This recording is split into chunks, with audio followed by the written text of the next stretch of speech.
हाँ तो मित्रों, लिंग भेद के क्रम में जेंडर संवेदनशीलता पर आयोजित इस फेसबुक लाइव सेशन में आप सभी का हार्दिक अभिनंदन। जैसा कि मैं देख रहा हूँ,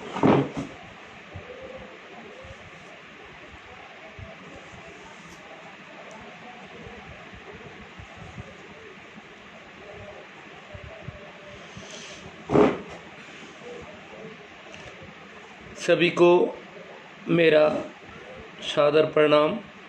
आज का ये फेसबुक लाइव सेशन जेंडर संवेदनशीलता पर है और जेंडर संवेदनशीलता एक विश्वव्यापी समस्या है जिसमें हमारे देश में स्थितियां और भी ज़्यादा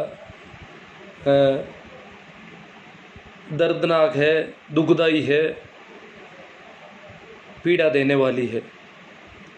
तो शायद अब लोगों का जुड़ना शुरू हो गया है, तो मैं अपनी बात शुरू कर ही देता हूँ। जेंडर संवेदनशीलता की ज़रूरत क्यों पड़ी?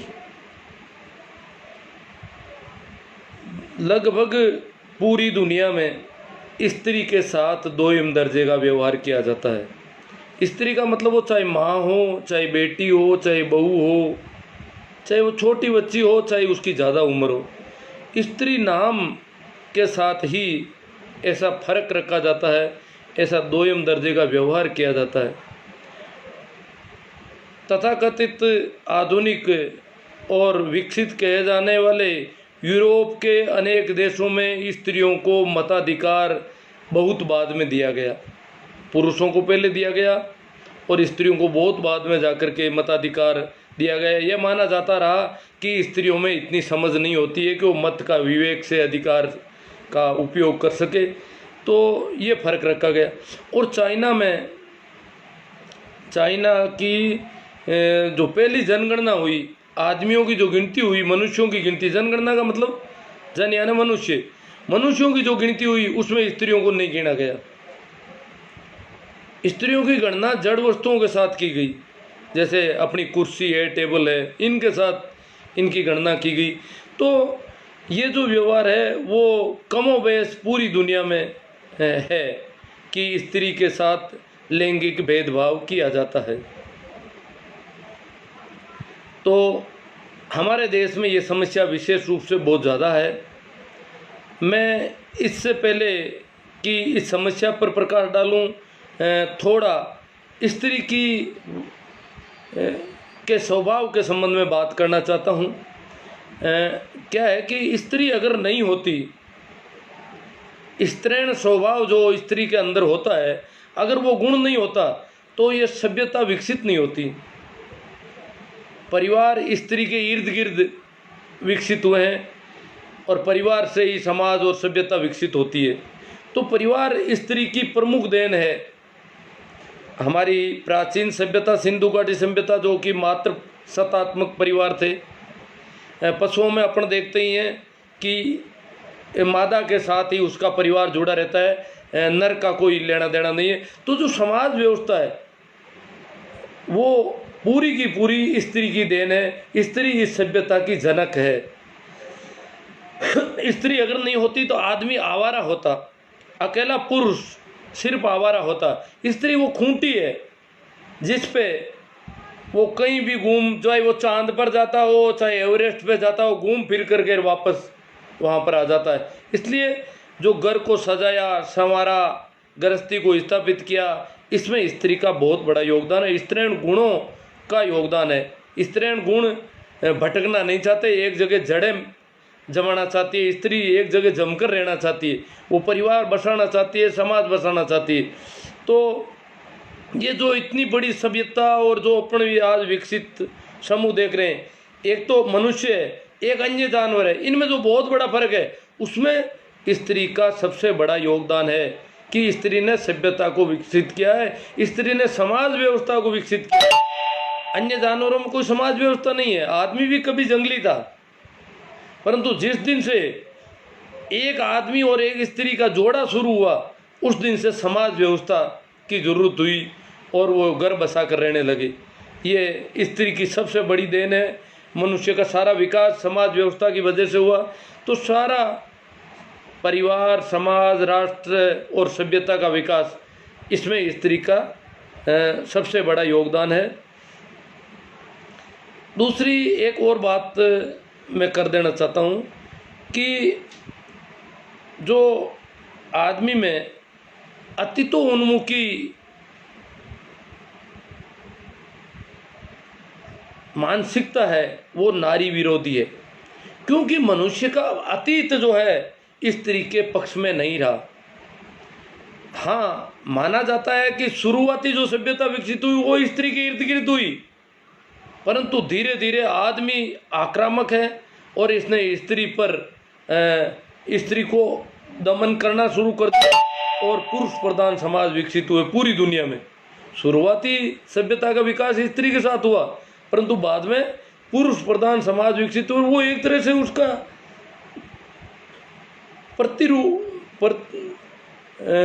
प्रतिक्रिया में हुआ सारा।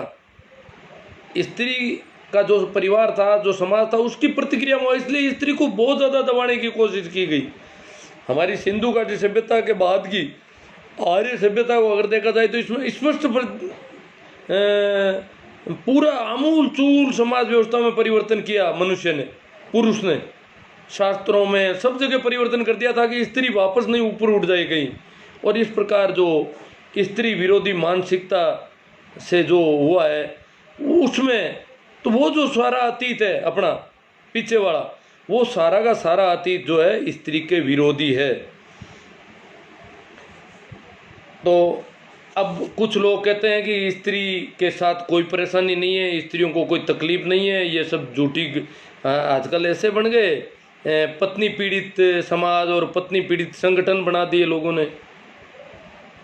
नहीं, ये जो पत्नी पीड़ित के नाम से जो कुछ लोग कर रहे हैं ना, वो उन लोगों में जो भी पत्नी पीड़ित व्यक्ति है उसमें मानसिकता स्त्री विरोधी ज़्यादा है, इसलिए वो अपना आप को पत्नी पीड़ित महसूस कर रहा है। बाकी तो कोई संभावना ही नहीं है कि कोई व्यक्ति पत्नी पीड़ित भी हो जाए, परंतु वो ज़्यादा अगर अहंकार से ग्रसित हो और उसके साथ ज़्यादा दोयम दर्जे का व्यवहार करेगा तो स्त्री उसके खिलाफ खड़ी हो सकती है। आजकल उसको कानून ने संबल दिया। जैसे हमारे देश में तो संविधान की स्थापना के साथ ही बहुत बड़ा कर दिया कि लैंगिक आधार पर किसी के साथ भेदभाव नहीं किया जा सकता। हालांकि इससे पहले राजा राम मोहन राय स्त्री स्वतंत्रता के बहुत बड़े प्रबल समर्थक हैं, जिन्होंने सती प्रथा को समाप्त कर दिया। समाप्त नहीं किया, कानून बनवा दिया, उसके विरोध में एक हवा पैदा कर दी। समाप्त तो खैर बहुत बाद में, सन सितंबर 1987 तक भारत में अंतिम रूप से सती नाम हमने सुना है। उससे पहले बीच में सती होती रही है थोड़ी बहुत, परंतु उन्होंने उसके खिलाफ एक कानून बना दिया इस देश में, जहाँ सती के खिलाफ कानून बनाना, सती के खिलाफ बोलना, ये तो बहुत बड़ी बात है। क्योंकि सती को धार्मिक मान्यता है, सामाजिक मान्यता है, मेले भरे जाते हैं इनके सतियों के, तो इसके खिलाफ बोलना इस प्रकार की, जबकि वो उससे ज़्यादा कोई गणित कहीं प्रथा नहीं है पूरी दुनिया में। तो अब अपन बात करते हैं कि सबसे पहले तो मैं आऊँगा इस पर, एक मैंने पहले भी भेजे, पति शब्द जो है, पति का अर्थ होता है मालिक। बाप है बेटी का, वो मालिक नहीं है इतना। भाई है, वो भी इतना मालिक नहीं है। कोई और भी है वो मालिक। पति नाम का जो एक आदमी है, उसके लिए जो औरत जो है वो उसके लिए उसके साथ वो वस्तुगत व्यवहार कर सकता है, क्योंकि वो तो पति है। पति का मतलब होता है मालिक। और इतना भोंडा शब्द कोई किसी जीवंत व्यक्ति का कैसे मालिक हो सकता है, वो हमारे यहाँ प्रचलन में। और यही वजह है कि इसकी वजह से इनके साथ बहुत ज़्यादा दुर्व्यवहार होता रहा, स्त्रियों के साथ मारपीट जैसा गणित करते, किसी के साथ अपने मारने पीटने पर उतर हो जाए, इससे ज़्यादा क्या हो सकता है। तो मारपीट, और मारपीट को भी सामाजिक मान्यता। हमारे यहाँ कहा जाता है कि गाड़ी को पाछरो और लुगाई को टाछरो, ठोकड़ो काम को। जिस प्रकार पहले लकड़ी के पहियों की एक गाड़ी होती थी, उसके अंदर पाछरा जो होता था वो स्क्रू का काम करता था, तो तो उसको जितना ज़ोरदार दबा के रखते हैं उतना ही गाड़ी का पहिया मजबूत रहता और बंधा हुआ रहता और गाड़ी चलती रहती, अन्यथा वो पहिए के क्लिप जो है वो खुल जाते। तो इस प्रकार जो कहा जाता है कि जिस प्रकार उसको मारा जाना चाहिए, इसी प्रकार औरत के सिर को जितना ज़्यादा हो मारना ही चाहिए। और हमारे यहाँ एक और भी कहावत है, स्त्री को पैर की जूती तक की बातें कही गई है लोगों की। तो जूती का क्या, कल दूसरी हो जाएगी, नहीं मिल जाएगी। दूसरा, मारपीट का प्रचलन तो इस हद तक है कि अगर कहते हैं कि हमारे यहाँ कहावत है कि धनी नहीं ठोगी जन कौन ठोगी। अगर धनी यानी मालिक, पति भी अगर मारपीट नहीं करेगा तो करेगा कौन है? मतलब इनके साथ तो मारपीट ही होनी चाहिए। करने के लिए एक आदमी नियुक्त कर रखा है हमने, वो करेगा मारपीट तेरी, बाकी वाले उसको सिखा देंगे। उसकी माँ उसको कह देगी कि रांड को अभी तक तू मारता नहीं है, क्या कर रहा है, और भी लोग सिखा देंगे। इस प्रकार उसको मरवाया जाएगा बेचारी को, क्योंकि वो जो माँ है वो पहले मार खाई हुई है बेचारी, इसलिए वो चाहती है कि ऐसा कुछ होना चाहिए जैसा मेरे साथ हुआ है। तो अब मैं तो आजकल बहुत ताजुब करता हूँ जब सुनता हूँ, स्कूल में बच्चियों से बात करता हूँ तो वो कहती है कि खाने पीने में अब हमारे साथ कोई भेदभाव नहीं है। बहुत अच्छी बात है और वास्तव में ऐसा है। यहाँ आजकल कुल्फी लड़की भी मांग सकती है, घर में दूध भी ले लेती है आराम से, अपना हाथ से दूध लेकर के पी लेती है। बाकी लड़कियां तो देखती रहती थी लड़का दूध पीता था। हम जब छोटे थे उन दिनों में लड़की तो टुकुर टुकुर देखती रहती थी, जैसे वो कोई बाहर का आदमी है, इस परिवार की वो मेंबर ही नहीं है। और भैया को दूध पिलाया जाता, भैया कुछ भी काम करो, भैया के लिए सारी सुविधाएं थी। यहाँ तक कि बहन अगर कोई भी काम कर रही, खाना भी खा रही होती तो उसको बीच में उठा के काम दिया जा सकता है। भैया बैठा रहता तो उसको कोई काम का नहीं कहता, क्योंकि भैया कहीं घिसकर कम हो जाएगा। माँ भी नहीं कहती कि बेटा तू ये काम कर दे थोड़ा, नहीं, ये बेटी करेगी अपना आप। तो खाने पीने का जो है वो मैं देख रहा हूँ कि बहुत अच्छा हो गया आजकल, नहीं के बराबर हो गया। लगभग लड़कियां अपने हाथ से घी भी ले सकती है, दूध भी ले सकती है, और यहाँ तक कि फल फ्रूट लाए तो वो खाना भी शुरू कर देती है, भैया की ज़रूरत नहीं। पहले तो केले के छिलके भी नहीं मिलते थे लड़कियों को, बेचारियों को।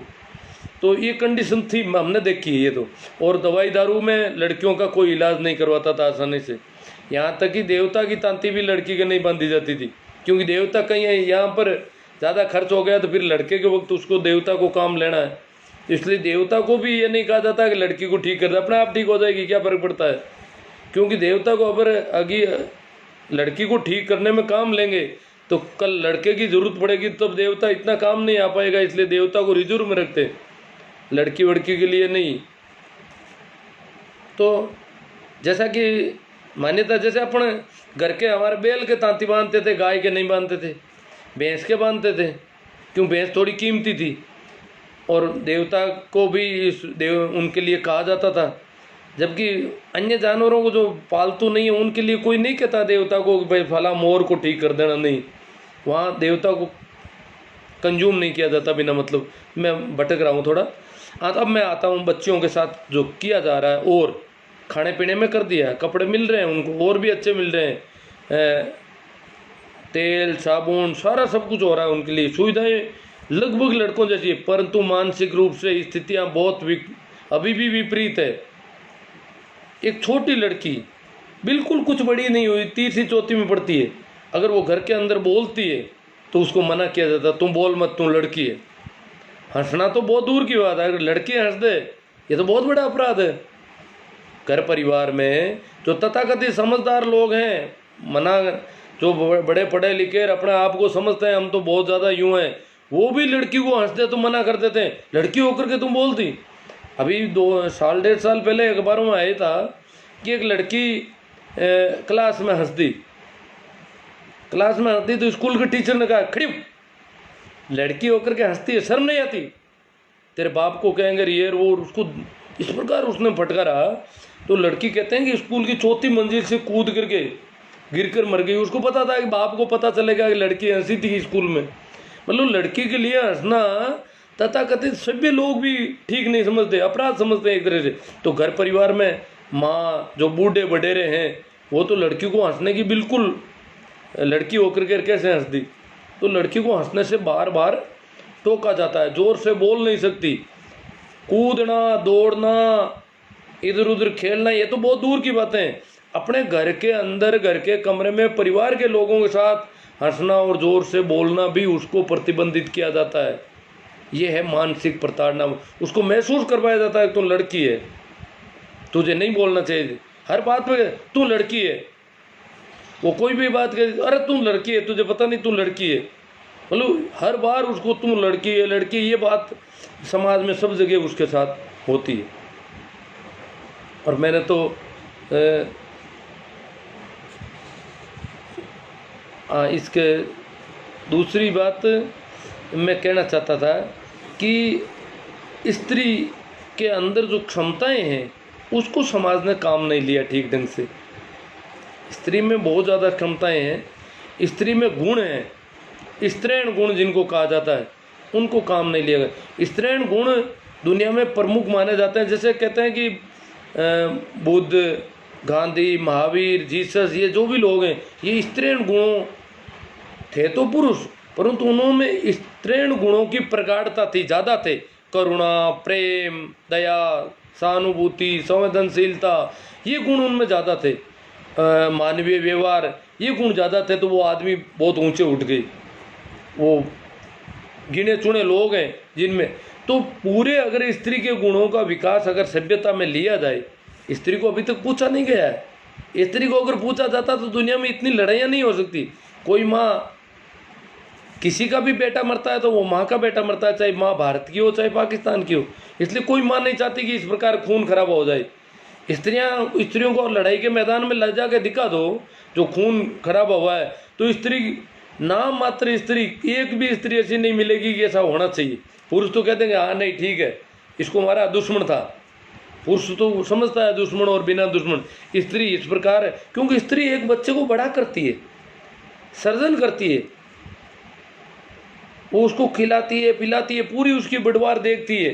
तो इस प्रकार जो इस प्रकार पोषण देती है, माँ है तो पोषण देती है, वो कभी इतने खून खराबे में विश्वास नहीं करती। तो सारा खून खराबा और सारे युद्ध है, इसका कारण है कि स्त्री समाज में प्रमुख स्थिति में नहीं है। स्त्री की जो गुण थे उनको समाज के विकास के योगदान नहीं माना गया, उनको लिया नहीं गया, उनको समावेश नहीं किया गया। स्त्रियों में एक और बहुत बड़ी, जैसे प्रतिरोधी क्षमताएं बहुत तगड़ी है, सहनशीलता बहुत तगड़ी है। स्त्रियों में जितनी सहनशीलता है उतनी पुरुष में नहीं हो सकती। तभी तो स्त्री को एक घर से दूसरे घर में ले जाया गया। पुरुष को अगर लाते तो मामला सेट, दूसरे घर में एडजस्ट होना पुरुष के लिए बड़ा मुश्किल होता था। स्त्री कहीं पर भी जाकर के समायोजित होने की उसमें बहुत बड़ी क्षमता है। इसलिए जो समाज शास्त्र के लोग थे पूरी दुनिया में, यहाँ नहीं पूरी दुनिया में लगभग यही रिवाज है कि स्त्री जो है अगर वो प्रेमी है और अगर उनमें रिश्ता है, विवाह का रिश्ता है, तो स्त्री जो है पुरुष के घर में रहेगी। ऐसा रिवाज करीब करीब पूरी दुनिया में रखा है, क्योंकि वो समायोजित हो जाती है। उसमें ऐसी क्षमता है, उसमें सहनशीलता का बहुत बड़ा गुण है। रोग प्रतिरोधी क्षमताएं ज़्यादा है। ये देख लेना, अभी कोरोना की जो सारी जानकारियाँ मिल रही उसमें ये बताया जा रहा है कि स्त्रियों में संक्रमण पुरुषों के बजाय कम हुआ है। संक्रमित स्त्रियों में मरने वाली स्त्रियों की संख्या कम है, पुरुषों में ज़्यादा मर रहे हैं, स्त्रियां कम मर रही है। तो लगता है अगर कोरोना पूरी दुनिया में फैल गया तो एक बार तो ये जो लैंगिक असमानता है गणना की कम है, स्त्रियां वो भी शायद लगभग नज़दीक आ सकती है, क्योंकि स्त्रियां बहुत कम मर रही है कोरोना से, ऐसा देखा गया है। तो मैंने 2-4 बातें पहले कमेंट में लिख दी थी, उन पर मैं थोड़ी चर्चा कर लूँ। एक तो प्रचलित धर्म जो है परंपरागत, वो सभी नारी विरोधी है। चाहे आप, जैसे जैनों ने कहा कि स्त्री पर्याय से मोक्ष नहीं हो सकता, जैन धर्म की किताबों में लिखा हुआ है, तो मुसलमानों का तो कहना ही क्या है। और हिंदू, मुसलमानों में तो आप जानते हो इसमें नहीं जाने देते, दरगाह में, मस्जिद में, दरगाह में नहीं, मस्जिद में स्त्री नहीं जा सकती, इंटरेस्ट ही नहीं है स्त्री का बिल्कुल। इस प्रकार का अत्याचार हुआ है। जैसे हिंदुओं ने दलितों को और इनको पिछड़ों को नहीं जाने दिया मंदिरों में, इसी प्रकार मुसलमानों ने स्त्री नाम मात्र को ही नहीं जाने दिया। और ऐसी परंपराएं कई और धर्मों में भी है, जो स्त्रियों को जो है मंदिर मस्जिद में नहीं जाने देते हैं, धार्मिक स्थानों में नहीं जाने देते हैं। तो इसका मतलब है धर्म जितने भी हैं दुनिया के प्रचलित धर्म, वो सभी नारी विरोधी हैं। शास्त्र जितने भी हैं वो सभी नारी विरोधी, क्यों? वो अतीत उन्मुख है वो। और अगर कोई स्त्री या पुरुष ये बात करता है कि पुरानी व्यवस्थाएं ठीक थी, पुराना सब कुछ ठीक था और अभी ठीक नहीं है, इसका मतलब वो व्यक्ति भी नारी विरोधी है। अतीतो उन्मुख मानसिकता वाला प्रत्येक व्यक्ति, चाहे वो स्त्री हो चाहे पुरुष हो, महिलाएं भी अगर इस प्रकार की मानसिकता रखती है तो वो भी नारी विरोधी है। दूसरी मैंने और बात की थी, हाँ, मनुष्य जाति का अतीत पुरुष द्वारा स्त्री के शोषण का इतिहास है। पूरा जो इतिहास है वो तो पूरा शोषण का इतिहास में तो आपने देखा होगा, जो लड़ाइयाँ होती थी बड़ी बड़ी इतिहास की, उसमें सेना विजित जो सेना थी वो जीतने के बाद वहाँ की स्त्रियों को सैनिक जो है भेड़ बकरियों की तरह इकट्ठा करके ले जाते थे साथ में। ये रिवाज है पूरी दुनिया में, जितने भी युद्ध हुए सैनिकों के लिए इसको एक तरह से पुरस्कार माना गया है कि आप जीत गए तो यहाँ से जो स्त्रियाँ हैं इनके आदमियों को तो यहाँ मार ही दिया कापी को, और यहाँ की जो बच्चे खुचे हैं वो अपने आप भाग जाते हैं, स्त्रियों को वो साथ में ले जाते हैं। इस प्रकार का रिवाज पूरी दुनिया में प्रत्येक युद्ध के साथ हुआ है। और युद्धों की संधियों में क्या हुआ? स्त्रियों के सौदे हुए, स्त्रियों को शादी की गई, बहन बेटियां दी गई संधियों में। सारे राजनीतिक समझौते, जैसे सेल्यूकस आया भारत तो उसने चंद्रगुप्त मौर्य को अपनी बेटी दे दी। तो इस प्रकार की संधियां जो भी होती उनमें स्त्रियों को यूज लिया गया, उपयोगी वस्तु मानी गई और इनको भेंट कर दिया गया इधर उधर। ऐसे कई राजनीतिक रिवाज, और आज तक प्रजातंत्र में भी कुछ ऐसी कमोबेश स्थितियां देखने को मिलती है। तो इसका मतलब है, मैं जो कह रहा था कि मनुष्य जाति का पूरा ही अतीत पुरुष द्वारा स्त्री के शोषण का इतिहास है। स्त्री का बुरी तरह शोषण किया गया, राजनीतिक रूप से, धार्मिक रूप से, आर्थिक रूप से। स्त्री की अंत प्रज्ञा मानवता की पक्षधर है। स्त्री की जो अंदर की भाव है, हाँ, हो सकती है कोई स्त्री बेटे को तिलक लगा करके सेना में लड़ने के लिए पुरुषों की सिखाई हुई बेचारी रवाना कर देती है। पति को पत्नी तिलक लगा करके कह देती है जाओ मैं चूड़ा यहीं तोड़ देती हूँ, मर जाएंगे तो मर जाएंगे। परंतु ये सब सिखाया हुआ है देश के नाम पर, इसके नाम पर। बाकी कोई स्त्री कभी नहीं चाहती कि लड़ाई होनी चाहिए और खून खराबा होना चाहिए और कोई मरना चाहिए। मरने मारने पर स्त्री का विश्वास नहीं है मूल रूप से। अगर कोई स्त्री ज़्यादा पुरुष गुणों की हो तो ऐसी आक्रामक थोड़ी बहुत हो सकती है, बाकी स्त्री मूल रूप से इसके पक्ष में नहीं है। तो स्त्री की जो अंत प्रज्ञा है वो शांति, प्रेम, करुणा, ये प्रमुख गुण है स्त्री में।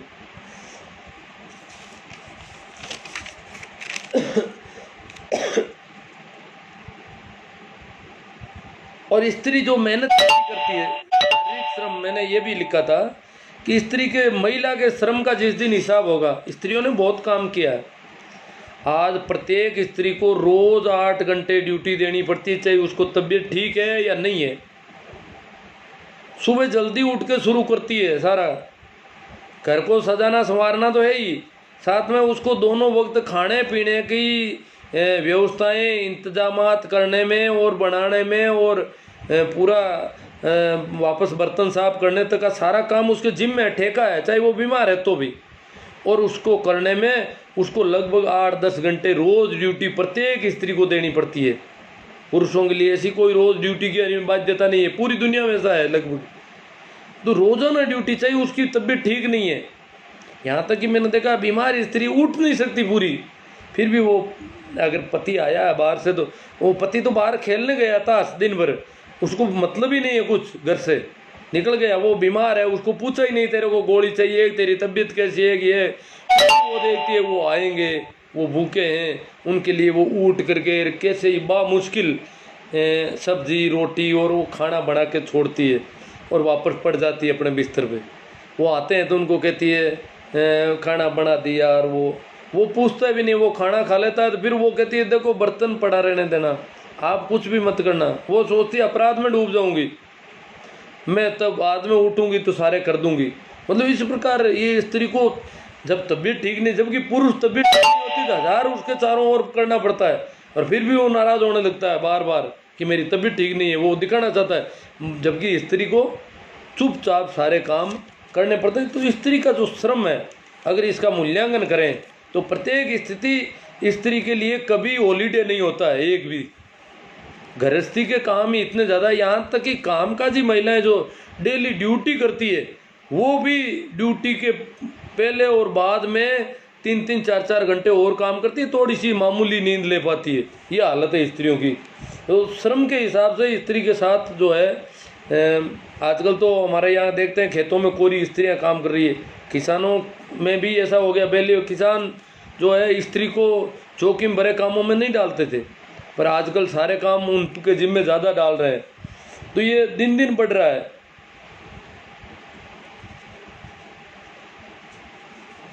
तो एक बात मैंने और कही थी, पति शब्द जो है मातृत्व का प्रतीक है, और जब भी नारी अपने अस्तित्व की घोषणा करेगी वो सबसे पहले पति जैसे कुरूप शब्दों को हटाएगी।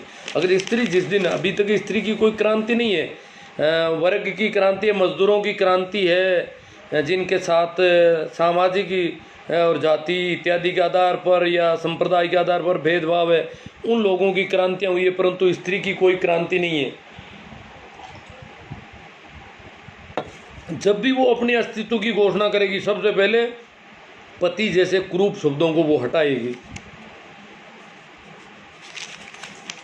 तो हमारा ये क्यों है, इसके संबंध में थोड़ी सी एक और चर्चा करना जरूरी समझता हूँ कि अब हमारे दो महाकाव्य हैं इस देश में। पहला है रामायण। रामायण और महाभारत में काफ़ी अंतर है। वैसे महाभारत में जिन लोगों ने एक स्त्री को नग्न करने का प्रयास किया और उसके साथ दुर्व्यवहार किया, उन लोगों को महाभारत में खलनायक माना गया है, हीरो नहीं माना गया। परंतु रामायण में खलनायक नहीं माना गया है, हीरो माना गया है। इतना फर्क तो पड़ गया है, क्योंकि कहते हैं रामायण थोड़ी पुरानी है, इतने समय में भारत में चेंज आया वापस कि कम से कम जो जिन्होंने स्त्री के साथ दुर्व्यवहार नहीं किया गया उन्हें दुर्व्यवहार किया, उनको हीरो नहीं माना। जबकि रामायण में शूर्पणखा प्रेम निवेदन लेकर आती है और उसके नाक कान काट दिए जाते हैं, उसको राक्षस डिक्लेयर किया जाता है। डिक्लेरेशन है, कोई भी कर सकता है किसी को राक्षस। जो लोग नाक और कान काटते हैं एक स्त्री के, भाई यही कह देते कि भैया हम तो पहले से अंगेज हो चुके हैं, इसलिए ये मामला बैठेगा, नहीं तो वो निकल जाती। परंतु उसके नाक और कान काटे गए। और राक्षस कौन है? जिसके कट गए। जिन्होंने काटे वो ना राक्षस नहीं डिक्लेयर हुए। इसी प्रकार उसमें सीता के साथ जो व्यवहार है देखा जाए तो रावण तो कहते हैं कि अपने सबसे खूबसूरत बगीचे में अशोक वाटिका में रखता है, अपने घर पे नहीं ले जाता है। रामायण में भी स्पष्ट उल्लेख है सारे कि रावण ने उसके साथ सीता के साथ कोई तरह का ऐसा व्यवहार नहीं किया, जिसकी संभावना थी, परंतु उसने नहीं किया। परंतु उसके बाद जब सीता वापस लाई जाती है तो रामचंद्र सबसे पहले सीता को कहते हैं कि तू क्या समझती है लड़ाई तेरे लिए की है? नहीं, मैं स्त्री के लिए लड़ाई करने वालों में से नहीं हूँ, मैंने मेरी कुल की मर्यादा के लिए। तेरा क्या मूल्य है? मतलब स्त्री का कोई मूल्य नहीं है कि मैं स्त्री के लिए लड़ाई करूँ। ये पहला वाक्य है उनका कि मैंने कुल की मर्यादा के लिए लड़ाई की है, तेरे लिए नहीं की है। इतना बड़ा जो युद्ध झेला है मैंने, वो तेरे लिए नहीं है। तू समझती होगी कहीं, तू तो सीधी अग्नि परीक्षा में उतर जा, उसकी अग्नि परीक्षा ली जाती है। ये जो मापदंड है, मेरे हिसाब से ये सारा का सारा खेल स्त्री के साथ भेदभाव का और स्त्री के साथ जो वो है मापदंड का अलग अलग होना। देखो छोटी छोटी बच्चियाँ भी काफ़ी समझ रखती है। मेरी स्कूल की बच्चों ने एक बार मुझे कह दिया कि सर ऐसा है कि एक लड़की और लड़का कहीं भाग गए और सारा गांव एक ही बात कर रहा है कि लड़की भाग गई, तो क्या वो लड़का नहीं भागा? बात तो सही है, परंतु उसमें स्वाद नहीं लगता है। लड़का भागता है तो स्वादिष्ट तब होती है जब कहते हैं कि लड़की भागी, तब कुछ रस आता है, बात करने वाला स्वाद भी ज़्यादा लगता है।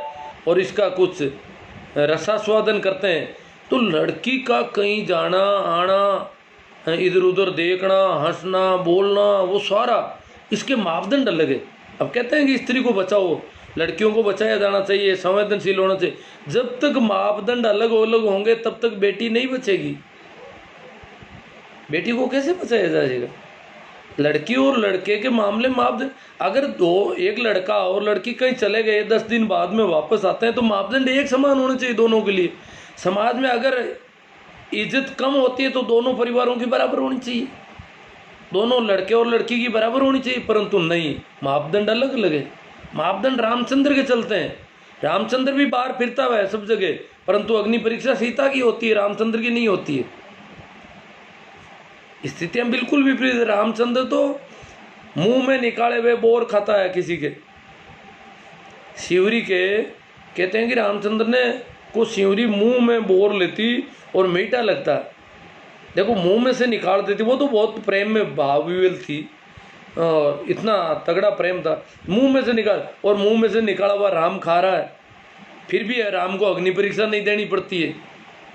किताबों में जरूर लिख दिया कि उसको बदसूरत बता दिया, कुछ और बता दिया, 1000 बातें कर दी इन्होंने, वो अलग बात है, परंतु मुंह में अगर निकाला हुआ खाता है तो रिश्ता कुछ भी हो सकता है। परंतु अग्नि परीक्षा किसकी होती है? सीता की। ये मापदंड है। आज एक एक लड़की को, एक एक स्त्री को अग्नि परीक्षा से गुजरना पड़ता है। एक एक मिनट का हिसाब पूछा जाता है। कॉलेज गई, छुट्टी कितने बजे हुई, कोचिंग गई, 5-10 मिनट ज़्यादा कैसे लग गए, क्या हुआ, कहाँ रुक गई, ये सारा हिसाब। कहीं भी जाती है तो उसको सब कुछ हिसाब देना पड़ता है। यूँ नहीं है कि वो मन मर्जी एक आध दिन और कहीं चली गई, नहीं, एक एक मिनट का, 5-5 मिनट का, 10-10 मिनट का उसका भाई स्पष्टीकरण पूछता है, बाप पूछता है, हर कोई अधिकार है हर एक आदमी को पूछने का। गांव का आदमी भी पूछ सकता है, तेरी कोचिंग तो इतने बजे छूट गई तो इतनी लेट कैसे हुई। मतलब इस प्रकार लड़कियों को ऐसा नहीं पूछा जा सकता। ये क्या है? ये अग्नि परीक्षा है। ये स्पष्टीकरण जो कॉल हो रहा है वो अग्नि परीक्षा है।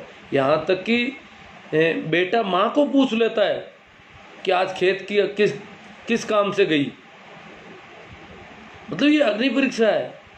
और क्यों पूछ रहे हैं? ये इसलिए पूछ रहे हैं कि अगर कोई भी लांछन लग गया यार, बाजार में हवा निकल गई, कोई बात निकल गई ऐसी, और कोई संदेह पैदा हो गया यार, कोई इधर उधर की बात हो गई, तो पूरे समाज की नाक कट जाएगी, पूरी हमारी इज्जत चली जाएगी। नाक का ठेका सारा स्त्रियों ने ले रखा है, लड़कियों ने ले रखा है, बहुओं ने ले रखा है, माताओं ने ले रखा है। क्यों भैया? जब पुरुष 3 दिन 5 दिन कहीं रह जाता है तो उसकी इज्जत नहीं जाती, नाक नहीं कटती, उसमें किसी की इज्जत नहीं जा रही है। एक कहानी कहता हूँ मैं, एक घटना है, हकीकत की घटना है।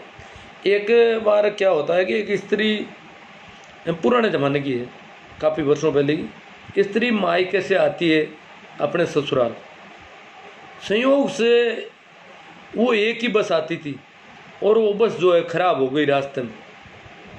तो जिस गांव में वो बस ख़राब हुई उस गांव में वो स्त्री कहीं एक घर में रुक गई।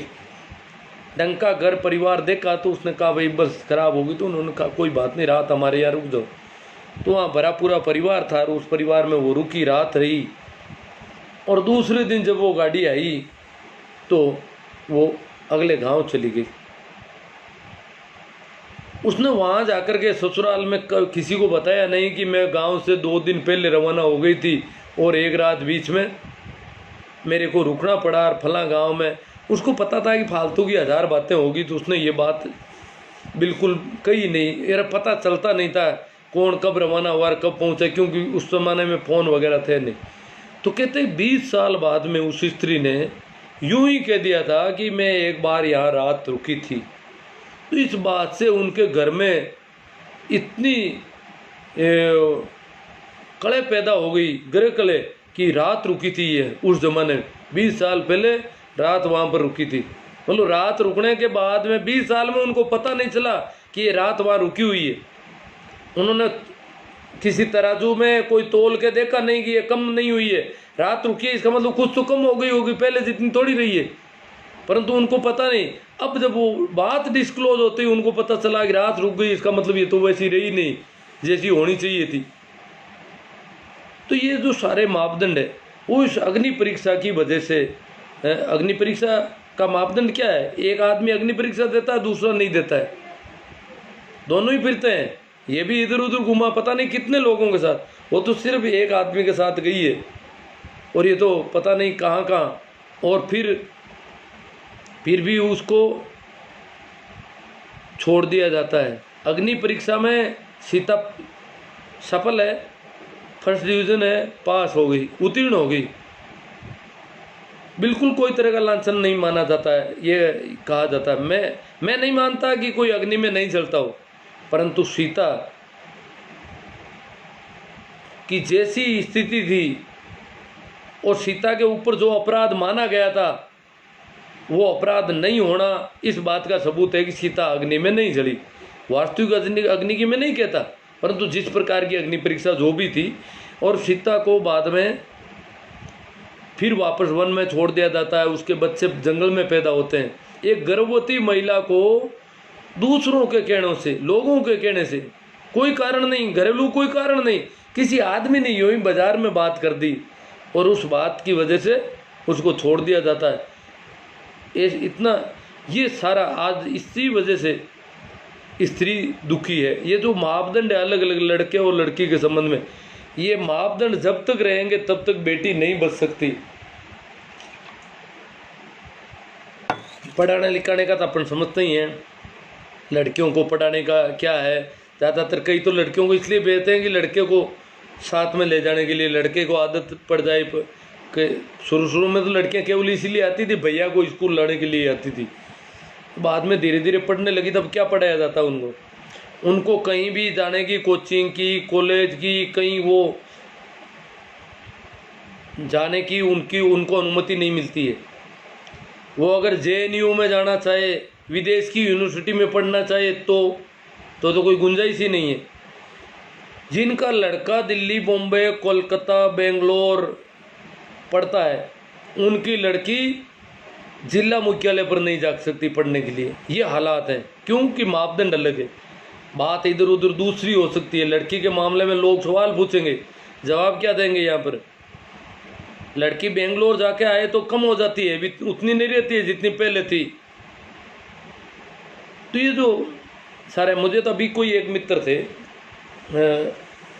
तो वो मिले, वो गंगानगर के थे, यहाँ अभी हो सकते हैं वो यहाँ भी।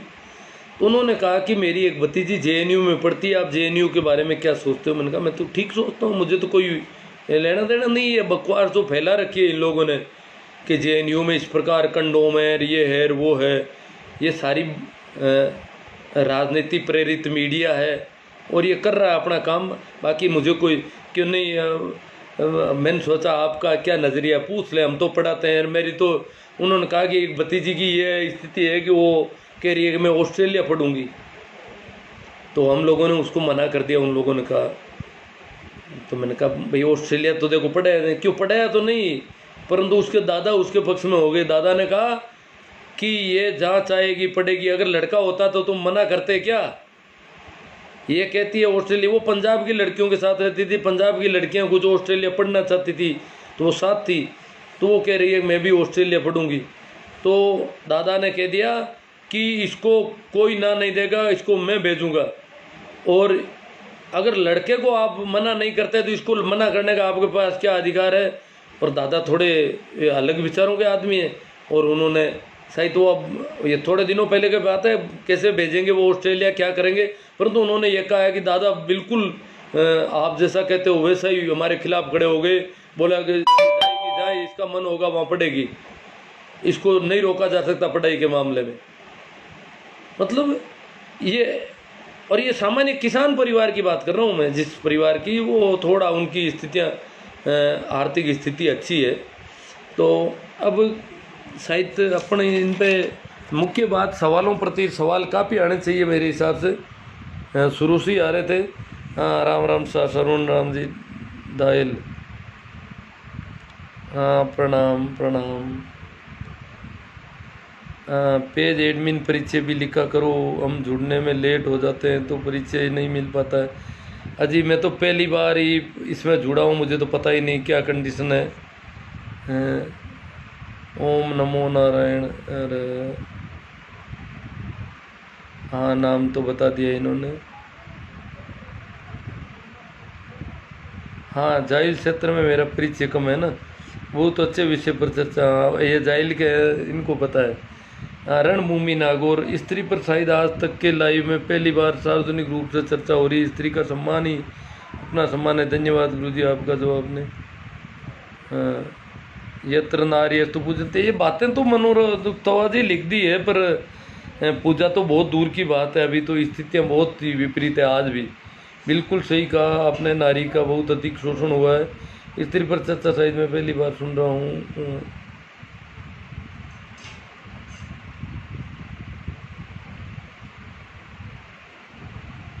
वह क्या लाइव है साहब।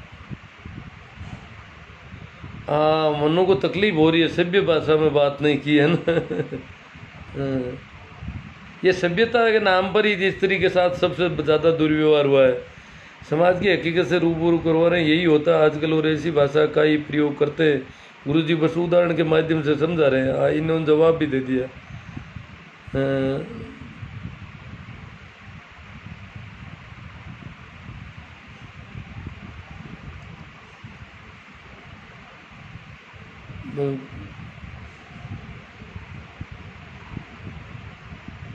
हाँ, केरल में है ना मंदिर है जिनमें महिलाओं ने, कड़वी मगर सच कह रहे हो, वहाँ ठीक स्त्री महिला भेदभाव के लिए सबसे ज़्यादा जिम्मेदार धर्म के ठेकेदार और भगवान के एजेंट। हाँ, सही बात है जी, ये भी आपकी। ऐसे लोग तो नारी का सम्मान नहीं करते। नारी का सम्मान करो। हाँ, भंवरलाल जी प्रिंसिपल साहब काशनिया जी कह रहे हैं कि स्त्री के काम का हिसाब पुरुष कभी नहीं चुका सकता। बहुत ज़्यादा वर्क करती है स्त्री, रात दिन, बुढ़ापे में भी, बूढ़ी से बूढ़ी स्त्री भी बहुत ज़्यादा मेहनत करती है। तो हाँ, तो योगदान की बात कर लेते हैं थोड़ी और। सवाल तो कोई ज़्यादा नहीं है इसमें। अगर हम वैसे परिवारों में और समाज में स्त्री को बिल्कुल पूछा नहीं जाता है। अगर ज़्यादा काम दिया जाए और ज़्यादा काम करे। हाँ, स्त्री की कंडीशन क्या है उस पर थोड़ी कर लेते हैं। स्त्री जो है बहुत ज़्यादा दबाव में जी रही है। कुछ एक जो पत्नी पीड़ित के नाम पे कुछ फिरते हैं, इनको अगर छोड़ दिया जाए, बाकी स्त्री बहुत ज़्यादा परेशानी में है, बहुत ज़्यादा दबाव में जीती है और बहुत ज़्यादा प्रताड़ित होती है पग पग पर ही। तो स्त्री है तो सहन कर सकती है, बाकी पुरुष कर नहीं सकते। मारपीट ऐसी होती है, कई बार मैं तो मिलता हूँ ऐसी स्त्रियों से, बोलती है या हमारे रात को यहाँ पर मार दिया रे, मतलब इसको मारा जाता है। स्त्री हड्डियाँ कर आती है, पूछते हैं पुलिस में रिपोर्ट दर्ज करवा दो। कह नहीं नहीं नहीं, मैं तो खड़ी खड़ी आई हूँ इस घर में और खड़ी खड़ी नहीं सोती हुई जाऊँगी, अर्थी पर लेट कर जाऊँगी वापस। जिस घर में मैं खड़ी आई हूँ उस घर से मेरी अर्थी निकलेगी, खड़ी खड़ी मैं नहीं जाऊँगी। मतलब पुलिस में कानून बना दिए सरकार ने, घरेलू हिंसा होती है, ये होती है, वो होती है, परेशान करते हैं तो मुकदमा होना चाहिए, परंतु मुकदमा करने वाली स्त्री को कहीं सम्मानित नहीं किया जाता। मेरी ये मान्यता है कि मुकदमा करने वाली स्त्री समाज द्वारा सम्मानित होनी चाहिए। सरकार द्वारा उसके सम्मान में कोई कार्यक्रम रखने चाहिए कि जिस स्त्री ने उसको मारा गया, पीटा गया है, उसके मारपीट के स्पष्ट लक्षण है, हड्डियां तक तोड़ दी जाती है, तो में जो करती है, जो स्त्री हिम्मत जुड़े, जैसे जिस लड़की ने बापू आसाराम के खिलाफ कुछ जबान खोली, तो ऐसी लड़की सम्मान के योग्य है। तो जो स्त्री घर में प्रताड़ित है, पीड़ित है, शोषित है, मारी पीटी जाती है, वो अगर मुकदमा करती है तो उसको मेरी दृष्टि में उसको समाज और सरकार द्वारा सम्मानित किया जाना चाहिए, क्योंकि बहुत ज़्यादा अपमानित होना पड़ता है अगर कोई स्त्री मुकदमा करने जाती है। थाने पूरे समाज में सब नाक भौं सिकोड़ते हैं, यहाँ तक कि उसके परिवार के, उसके माँ बाप, भाई, वो लोग नाराज़ हो जाते हैं, तू इज्जत गंवा दी हमारी, थाने चली गई, मार भले का, मर जाना सही था तुझे। कितनी स्त्रियों ने मारपीट से बलिदान दे दिया, कितनी स्त्रियां मर गई इस देश में, और आज भी कहते हैं मुकदमा नहीं करना चाहिए स्त्री को। ये जो मानसिकता है इस समाज की, ये बेटी को बचाने वाली नहीं है, ये बेटी को मरवाने वाले लोग हैं। इन्हीं की वजह से लड़कियां मारी जाती है, स्त्रियां मारी जाती है, युवतियां मारी जाती है। जब उन्हें कहते हैं कि पुलिस में चलो मुकदमा कर देते हैं, अरे ऐसी बात नहीं भाई, इज्जत मांगो, घर चौको, हमारा घराना है, हमारा इज्जत है, हमारा ठिकाना है, वो है ये। क्या ठिकाना, क्या इज्जत? मार खाने का ठिकाना? ये मारपीट खाते रहो, रोज रोते रहो, बना सा दारू पी के आते हैं, चटनी नहीं बनाई, सब्जी अच्छी नहीं बनाई, रांड तो नहीं, ये नहीं किया, वो नहीं किया, और मारते हैं, और फिर भी मुकदमा नहीं करते। ये कौन सा ठिकाना, कौन सा घराना हुआ? मैं तो आज की नारियों से आह्वान करना चाहता हूँ कि अगर आपके साथ ऐसा किया जाता है, पहली बार एक ही चुटकी में उसको रास्ता बता दो, कोई कुछ नहीं मिलेगा, शादी नहीं होगी, कहीं पर भी फिरेगा कमारा जिंदगी भर।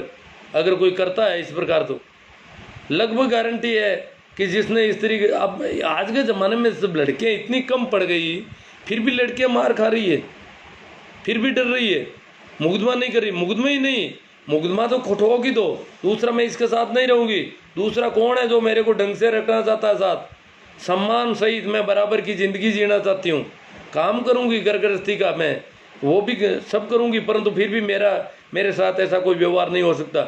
इस प्रकार की हिम्मत लड़की में जब तक पैदा नहीं होती, जब तक युवती में ये हिम्मत नहीं पैदा होती समाज को इग्नोर करने की, जो समाज इस प्रकार की बातें कर रहा है, इसको तमाचा नहीं लगाए जब तक लड़की, तब तक बेटी नहीं बच सकती इस देश में। क्योंकि यहाँ पर मर्यादा पुरुषोत्तम राम को माना गया है, जो स्पष्टीकरण अग्नि परीक्षा लेने वाले तो यहाँ पर आदर्श पुरुष है, अग्नि परीक्षा देने वाली स्त्री आदर्श स्त्री है। स्त्रियाँ कहती है भाई सीता जी दुख पाया, सीता जी ने घणो दुख दियो, राम जी ने ऐसा किया था, मतलब ये राम को कोई आदर्श मानना और उसने ऐसा किया था इसलिए ये तो करेगा ही मेरा, नहीं, इसको छोड़ा जाना चाहिए। ऐसे आदर्श सब स्त्री के काम के नहीं है। जो ढोल गंवार शूद्र पशु नारी वाली जो है रामचरितमानस की चौपाई है, ये सुंदरकांड के पाठ जहाँ कहीं भी होते हैं, स्त्रियों को तो बिल्कुल इसमें इनका बहिष्कार करना चाहिए सीधे सीधे, कि हम नहीं मानती है, ये क्या पाठ कर रहे हो तुम, जिसमें हमारे लिए ऐसा लिखा हुआ है कि इनको मारो ही मारो। तो ये सारी बातें स्त्रियों की तरफ से उठनी चाहिए अब।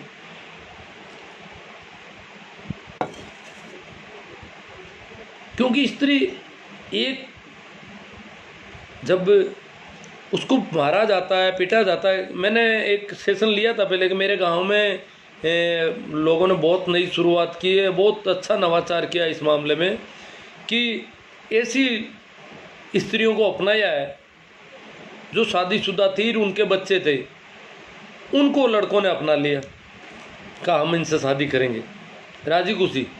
और ऐसी कई, मतलब ये पहला उदाहरण ही समझा जाए मेरे हिसाब से, भारत जैसे देश में पहला उदाहरण ही मानता हूँ मैं तो। कहीं नहीं ऐसा कि कोई कंवारे लड़के जो है बाल बच्चों वाली स्त्रियों से शादी करे, और की है लगभग 7 उदाहरण हमारे गांव में हो गए, जल्दी धड़ाधड़ देखा देख और कर रहे हैं, गांव में मान्यता मिल गई, सभी लोग कह रहे हैं कर लेना चाहिए, ठीक है।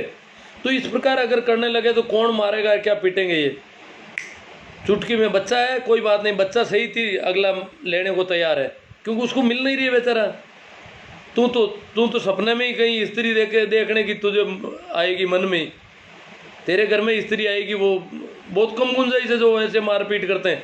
तो ऐसे लोगों को अंगूठा दिखा दिया जाना चाहिए। पुलिस केस और ये कानून क्यों बनते हैं? दुखी है, हजारों वर्षों की परंपरा है, जो सनातन या पता नहीं क्या क्या संस्कृति के नाम पर जो किया जा रहा है, वो इसको मुग्ध में, यहाँ तक कि अब देखो इतनी दुखी है भारत में स्त्री का विधवा होना का मतलब कि उसने पति को खा लिया, मार दिया, उसको खा गई। स्त्री खुद कहती है मैं तो डाकण हूँ भाई, खाएगी लया ने, उनको खा गई, मैं एक आदमी को खा गई, और संयोग से अगर वो दूसरी जगह जाती है वो मर जाता, तो लोग पूरे माहौल हो जाता है कि राण दो को खा गई, निकल गई। तो इस प्रकार स्त्री के साथ ये जो है विधवा होना स्त्री के लिए बहुत बड़ा संकट का मामला है। सती प्रथा तो मेरे हिसाब से 4 सितंबर 1987 के बाद मैंने नहीं सुनी कहीं पर भी। बली वली कोई हो जाती होगी, सती होती है तो कोई साइलेंट हो जाती होगी। दिवराला वाला प्रकरण आया था उसके बाद नहीं सुना। परंतु विधवा होना भी इस देश में बहुत बड़ा अपराध है। बहुत दुखी हो जाती विधवा, कहीं निकल नहीं सकती, शादी ब्याह में अपशुकन माना जाता है, जोर से बोल नहीं सकती, हंस नहीं सकती, गली में कहीं बोलती है तो कहते हैं कि ये अरे सुनी हो गई, बिना धनी की है, इसका पति नहीं है, इसका कोई मालिक नहीं है, आवारा है। जब तक पति जिंदा है तब तक वो जोर से बोल सकती है, हंस सकती है, कहीं भी जा सकती है, आ सकती है, थोड़ा उसके पास है, चाहे वो पति कैसा ही हो, मरियल भी हो, क्यों ना हो, जैसा तैसा भी है, अगर जिंदा है तब तक उसको ऐसा नहीं कहा जाता कि ये आवारा है। परंतु अगर पति मर गया और फिर वो जो कहीं जोर से बोलती है तो लोग उसके ऊपर कैसी फप्तियाँ कसते हैं। हंसना तो बिल्कुल उसको मना है, वो कहीं किसी समारोह में शामिल नहीं हो सकती। यहाँ तक कि घर परिवार में कई तो दादी जो है पोते के ब्याह शादी में नहीं आके खड़ी हो सकती, उसको अंदर अलग रखा जाता है कि नहीं तेरा मुंह कौन देखेगा, यहाँ पर अब सुकून हो जाएगा तो उधर आएगी। तो इस प्रकार का जो, क्योंकि पति नाम का जब तक उसके पास है तब तक सुकून है, और पति को मार चुकी है, मुंह खून से भरा है उसका, माना जाता है उसका मुंह जो है खून से भरा, जैसे उसने खा गई है वो पति को, चबा गई हो। तो ये जो सारी मान्यताएं, तभी तो बेचारी ये करवा चौथ करती है, तरह तरह के कोशिश करती है कैसे ही करके ये जिंदा रह जाए। तो मैं आज जोर से बोल सकती हूँ, कहीं भी जा सकती हूँ, श्रृंगार कर सकती हूँ, हंस सकती हूँ, और मेरे को सब छूट है। और अगर मर गया तो फिर मेरी हालत क्या होगी। ये पीड़ा इन्होंने देखी है, ये देखती है आस पड़ोस में। तो ये चीज़ें भी विधवा के साथ जो हो रहा है, जो भी हो रहा है, स्त्री के हर तरह से स्त्री के साथ जो भी हो रहा है वो स्त्री विरोधी है। और मेरा आह्वान है जेंडर संवेदनशीलता। अभी मैंने कुछ और भी पहले से भी ज़्यादा तेज़ भाषा में बात की, इसलिए शायद कुछ विरोध बड़ा आना चाहिए, वो देखना चाहता हूँ मैं।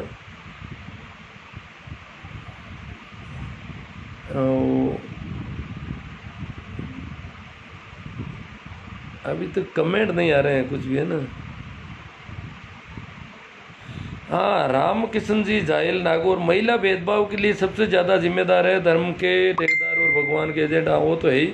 हाँ, महिलाओं को जिम्मेदार है। ये क्या है कि जो पुरानी जो सास होती है ना, वो देखती है कि बहू तो मज़े मार रही है, हम तो गट्टी से आटा पीसती थी, चक्की से ये करती थी, इसलिए वो थोड़ा उनमें ईर्ष्या का भाव आ जाता है।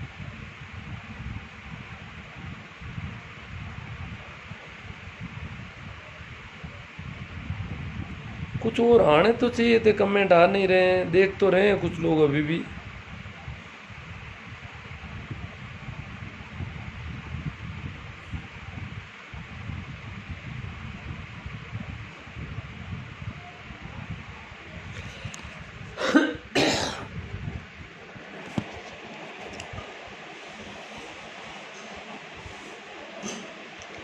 तो आखिर में मैं मेरी तरफ से जो बात आपसे कहना चाहता हूँ वो कह दूँ कि मेरी दृष्टि में प्रत्येक बच्ची को उसके साथ बेटे जैसा व्यवहार ऐसा बाप शुरू करे, माँ शुरू करे।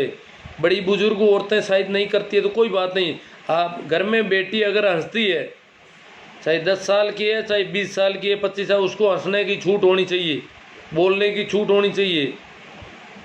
उसको कहीं पढ़ना है, पढ़ने जाना है तो उसको पढ़ने जाने के लिए भी उसके लिए व्यवस्थाएं होनी चाहिए। अगर लड़के के लिए की जा सकती है, जो भी लड़के के लिए की जा सकती है लगभग, वो उसमें ऐसा भेदभाव नहीं होना चाहिए। ये मेरा मुख्य रूप से इसका ध्येय है और इसीलिए मैंने ये सेशन आयोजित किया। सेशन तो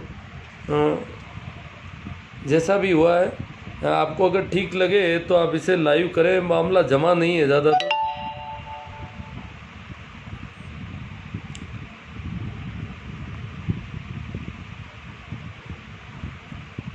कुछ सवाल भी आ रहे हैं तो यहाँ कमेंट आ नहीं रहे हैं कोई भी। रामेश्वर जी देख रहे हैं, रामेश्वर लाल जी कह रहे हैं बहुत अच्छे विषय पर चर्चा है। हाँ, पर्दा प्रथा बेकार है, एक इन्होंने लिखा है पर्दा प्रथा बेकार है। अब क्या है कि पर्दा प्रथा का बेकार का कहते हैं, तो कुछ बेवकूफ़ है वो कहते हैं कि बुर्का बेकार नहीं है क्या। अब बुर्का भी पर्दा है और कोई भी पर्दा रखा जाता है तो वो पर्दा है। और स्त्री को अगर मुंह ढकना पड़े, पर्दा प्रथा तो क्या, मेरी दृष्टि में तो ये जो ओढ़ना रखते हैं ना, ओढ़ने का कपड़ा, ये भी जैसे अभी थोड़ा हमें मास्क लगाने का कह रखा है, बड़ा यूँ अटपटा लग रहा है, बड़ी जब भी बाहर निकलते हैं लगाना होता है तो बड़ा यूँ मुश्किल सा मामला हो रहा है। तो बताओ ये पूरे गर्मी में हर वक्त कपड़ों में लिपटी दुपटी रहती है एक महिला, क्या बीतती होगी उसके साथ। तो मेरी दृष्टि में स्त्री को एक्स्ट्रा कपड़ा ओढ़ने के लिए रखना पड़ता है, वो कोई ठंड से बचाव के लिए नहीं रखती। गर्मियों में भी अगर ऐसा कपड़ा रखना पड़ता है तो ये एक सज़ा है उसके ऊपर कि वो ढकी हुई रहे, अपराधी की तरह रहे। जैसे उसने कोई बहुत बड़ा अपराध कर लिया इसलिए उसको ढकना पड़ता है अपने आप, जैसे अपराधी को ढका जाता है ओढ़ा करके उसको। तो ये जो मेरे हिसाब से ओढ़ने का कपड़ा भी नहीं होना चाहिए। कपड़े पहन लिए पर्याप्त है, अब ऊपर ओढ़ के बिना ओढ़े कोई स्त्री बाहर नहीं निकल सकती भारत में तो, और निकल जाए तो वो दिखने में भद्दी भी बहुत ज़्यादा लगती है, क्योंकि कोई स्त्री बिना ओढ़े नहीं रहती इसलिए वो भद्दी लगती, बाकी कोई भद्दी होती नहीं है। अगर देखा जाए तो कभी हमारे यहाँ पर पैरों में बेड़ियाँ चांदी की पहनते थे, और बिना बेड़ी पहनी हुई स्त्री तो बहुत ही, उसके बाबत ये कहा जाता था रंडी मिल जाओ पर बंडी नहीं मिलनी, विधवा भी मिल जाए तो कोई बात नहीं, परंतु पैरों में अगर बेड़ियाँ नहीं है तो वो बहुत ही ज़्यादा खराब है, खतरनाक है मामला। उसका आमना सामना होना बहुत ज़्यादा अपशुकन भरा है। तो इतना मतलब ये माना जाता था, आजकल उनकी ज़रूरत ही नहीं रही। तो ये सुंदरता का मापदंड थी कभी ये बेड़ियाँ, आजकल वो नहीं है मापदंड। तो जिस दिन ये कपड़े, जैसे अभी किसी कॉलेज की लड़की को कहा जाए कि तो ओढ़ के जाना है कॉलेज में, अगर वो पढ़ने जाती है तो उसको वो ठीक नहीं लगता है, बिना ओढ़े भी वो सुंदर है।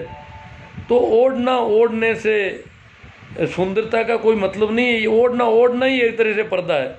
ओढ़ने का कपड़ों के मामले में तो मैं तो क्या कि बहुत ज़्यादा इस मामले में मैं तो कहता हूँ कि जब बहुत ज़्यादा उमस का मौसम है, गर्मी है, तो हाफ पैंट पर्याप्त होनी चाहिए प्रत्येक व्यक्ति के लिए, चाहे वो कार्यस्थल पर जाए, ऑफिस में जाए, कहीं पर भी जाए। जब आजकल दिल्ली जैसे शहरों में हाफ पैंट में आदमी घूम सकता है, पार्क में घूम सकता है, तो वो मार्केट में भी जाना चाहिए, ऑफिस में। जब जैसे हमारे लोकसभा में लुंगी पहन करके लोग आते हैं खूब, तो ये कपड़ों के मामले में संविधान सिर्फ इसी बात की है कि कपड़े पहने हुए होने चाहिए आदमी के, बाकी संविधान में ऐसा कुछ नहीं है कि आप ये, हाँ कुछ लोगों के वर्दी आपने तय कर रखी है, आर्मी में और में जहाँ भी है, स्कूल में, उनके लिए वो वर्दी कर दो, बाकी लोगों के लिए तो कपड़ों की बिल्कुल सभी कपड़े शालीन है। मैं अभी क्या है, पिछले दिनों हमारे आ गया था कि टीचर जो है जीन्स पैंट नहीं पहनेगा, जीन्स पैंट जो है अश्लील है। ये ऐसे बेवकूफ़ लोग हैं, किसी ने कह दिया, हालांकि शिक्षा विभाग के मंत्री जी ने इसका खंडन कर दिया हाथों हाथ और इसका आदेश निकाल दिया था जीन्स पैंट का किसी एक अधिकारी ने, शिक्षा अधिकारी ने, कि जीन्स की पैंट नहीं पहन के आएगा कोई अध्यापक स्कूल में। तो ठीक है, अब न तो कोई, अगर कोई आते क्वेश्चन तो आगे बात चलती, क्वेश्चनों के बिना तो बात चल नहीं सकेगी। ठीक है, धन्यवाद, आप लोगों ने सुना, आपको ठीक लगा तो शेयर करें। थैंक यू, राम राम, प्रणाम, नमस्कार।